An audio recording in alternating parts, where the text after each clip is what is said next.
Welcome back. We're going to be talking about setup right now, and specifically player versus player setup. And you can find all this in the player's manual from pages 140 to 144. We've already got our class board out, we've already got our gather board out, and our stand E and pawn. Let's just kind of break it down and show you how everything gets laid out. So here's everything we're going to be using. And this is not everything that there is. In fact, we're not going to be putting out some of the stuff that you can find in solo, co-op, or alliance.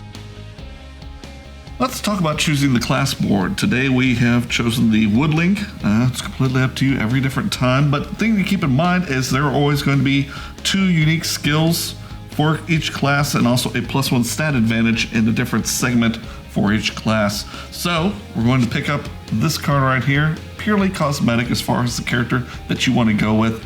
Switch it up every time if you feel like it, but she goes right there. All right, so we're going to take the action marker, place it right here at the top. We're also going to get our HP markers, put those guys right in there.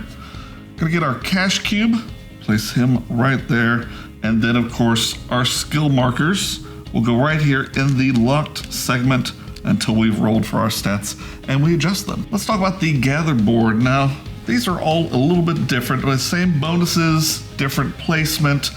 You'll find that some of the specially hide arrangement is different. We're gonna go ahead and put our 2 potions right there at the top, ready to go. Let's get into choosing the map. You can choose the standard, or you can also choose the advanced one. For today though, we're gonna keep it simple and standard.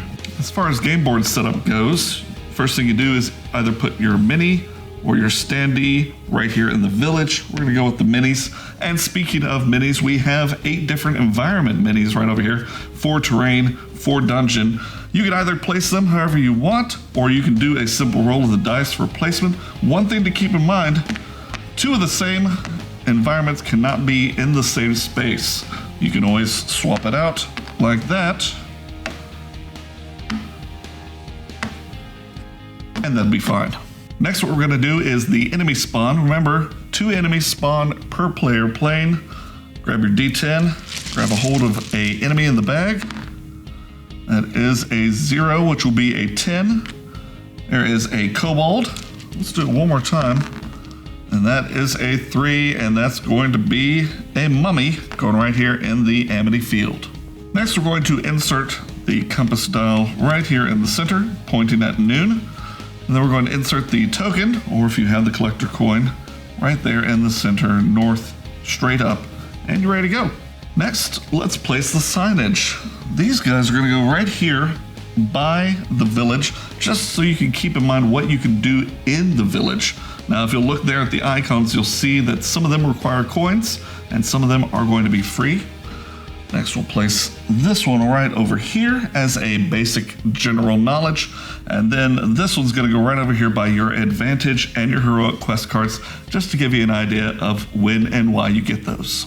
Next up, make sure you have your stat tiles, your gold coins, and your HP/buff coins right here where they're easily within reach. If you also got the It Takes a Village expansion, you do have some trays that are available in there that you can keep these all in there nice and tidy. Next up, shuffle your advantage and your heroic quest cards. Each player will get 1 of each, and keep in mind that your hand size is going to be determined by your strength stat, which we're going to get to in a minute.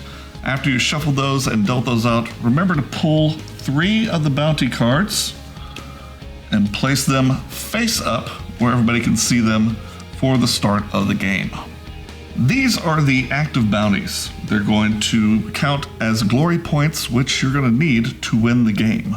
Next up, you're going to need to determine the length of the game. Now, a standard game is going to be 3 rounds, but if you'd like to play a whole season, that's going to be 6 rounds. All right, so let's roll for our stats. We're going to take a D6, just a simple roll. That is a 6. I'll go ahead and put that down here in my skills, which will unlock all 3 skill markers, but that also allows me to stack my skills. And basically what that is if I have 1 here in Rigid Thorns, I'm allowed to do 1 extra one right there in that same spot. Let's see here. Well, that's a 3. I'm gonna go ahead and put that right here in my stealth, but I'm going to actually change that to a 4 because we get a +1. And also I get a coin for that one since it was a 3. That is a 1, so that one is going to be turned into a 3 with another coin. I'll go ahead and put that in intelligence. And then finally, and that is another 3. So we're going to put the 3 in strength. We're going to add another coin. And then we're ready with our stats. Just remember that if you roll a 1, 2, or 3, it automatically becomes a 3, but you also automatically get 1 gold coin. 4, 5, or 6, simply stick with it as is. So now we get into determining player order. This is completely up to you. Rock, paper, scissors, Rochambeau, who had the last birthday, who called their mother the last time. Whatever you guys want to use for your game night, go ahead and do it. Knock yourself out.